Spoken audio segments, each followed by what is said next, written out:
Archaeologists have conducted a great deal of research in order to find traces of Noah's flood which affected Mesopotamia, and have uncovered such traces, and in 4 cities at once. These were the most important cities of Mesopotamia: Ur, Erech, Kish, and Shurupak. R.H. Hall, British Museum, went down in history as the first person to conduct excavations in the city of Ur.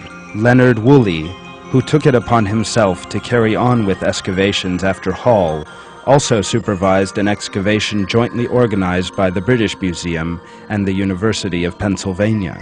Excavations conducted by Woolley had a huge effect worldwide. They lasted from 1922 to 1934.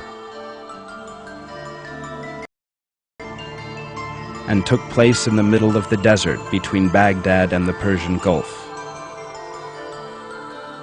The first founders of the city of Ur were a people who had come from northern Mesopotamia and referred to themselves as Ubaydiyan. Archaeologists seeking more information about these people encountered the most astonishing remains. The city of Ur had a royal mausoleum. Many objects were helmets, swords, musical instruments, works of art made from gold and precious stones, and, most important of all, historical records inscribed onto clay tablet with astonishing expertise and skill and using advanced technology. Based on these records, Woolley decided to dig deeper and encountered evidence of a terrible flood. This was mud, pure sand of a kind that could only have been deposited by water. When the excavations reached a depth of 2.5 meters, earthenware bowls emerged from underneath a layer of pure clay. The conclusion was obvious. These facts were a clear indication that the city of Ur was one of those struck by the flood. German archaeologist Werner Keller expressed the importance of the excavation by saying that the findings of city remains beneath a muddy layer in the archaeological excavations made in Mesopotamia proved that there was a flood there.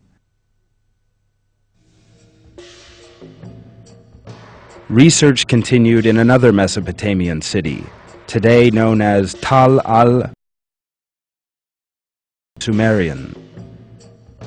According to ancient Sumerian sources, this city was the capital of the first post-Diluvian dynasty. It, too, contained traces of the flood. The city of Shurupak in South Mesopotamia, which is today known as Tal Farah, likewise carries apparent traces of the flood.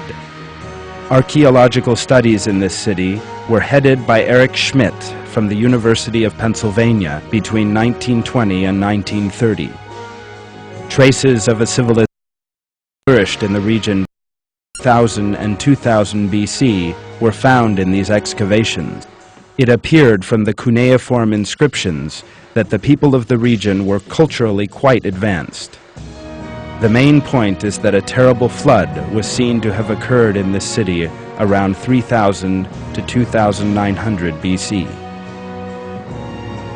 According to the account of another archaeologist, Sir Max Mallowan, 4 to 5 meters below the earth, Schmidt had reached a yellow soil layer formed by flood, made up of a mixture of clay and sand. It was closer to the plain level than the tumulus profile, and it could be observed all around the tumulus. The latest place shown to have been affected by the flood is the city of Erech to the south of Shurupak. Today the city is known as Tal al-Warka. In this city, just as in others, a flood layer can be seen. This flood layer is dated between 3000 and 2900 BC, just like the others. Assessment of the evidence obtained from the finished study revealed that the flood area stretches approximately 160 kilometers from east to west and 600 kilometers from north to south. This shows that the flood covered the whole Mesopotamian plain. At the moment of the flood, The rivers Tigris and Euphrates, which run the entire length of Mesopotamia, burst their banks, and a terrible flood resulted when the river waters combined with the heavy rainfall, just as is revealed in the Quran.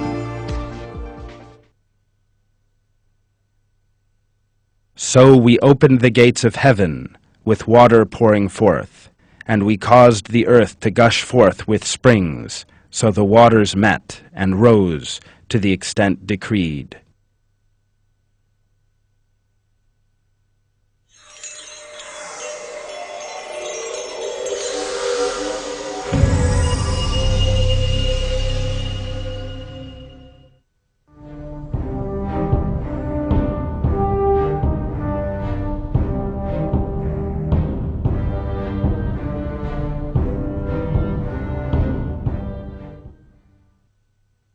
When the waters rose, we carried you in the ship.